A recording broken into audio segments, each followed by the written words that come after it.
Chalong ye tongko ai nim khao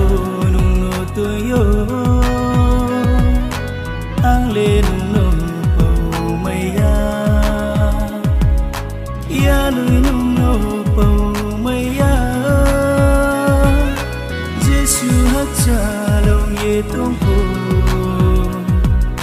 ai nim khao nung no to yo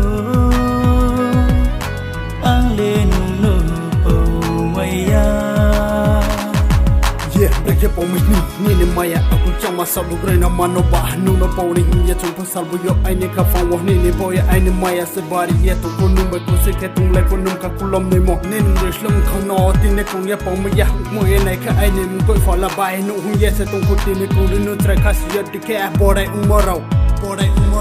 Skapule am cuma ya, taule am cuma ya. Abo jotoro si musuni inkawa maya atai bieti yogi ye am cuma ya. Tini le nini maya ni komataru no am. Nang le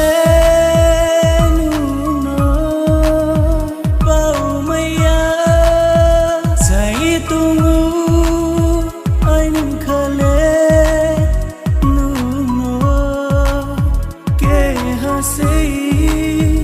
ya lui ma.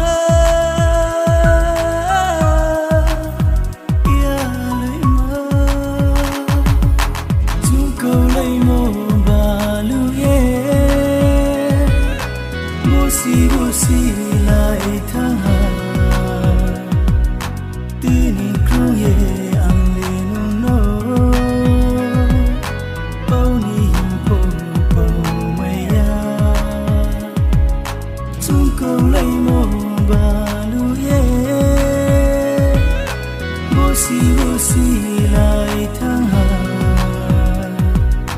tini kruye ang le no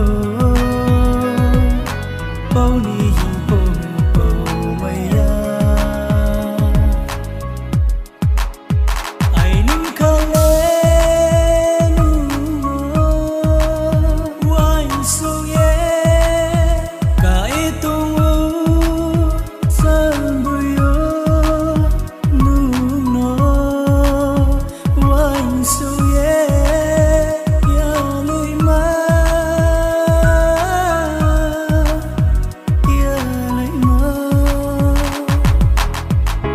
Machning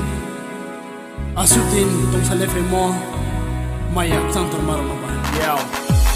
Tolem so be so se no so le ye tong fo Kapun so le mo le kya le tan ja hak Ma le ke machning se yo mo se bode ke se yo binang mo ba Nung kapun tu da se tu ye tanam fo Aine kapun wole nuno hak cha tu ye mu kan te anu hui mo be fo Kak sang ye ma tu nuno ang ham yak mo Aine maya no bo aine kam singa se hu ye ten si wano Nung ba aine story no bo let is gan Chu ye ana chao nung di su purti mi su wasi nu to na fo aine chamun gano no ok na ke abo se Nini boya aine maya ne kok maru nuno ang sam tu mo aine maya ne kok thai ruk le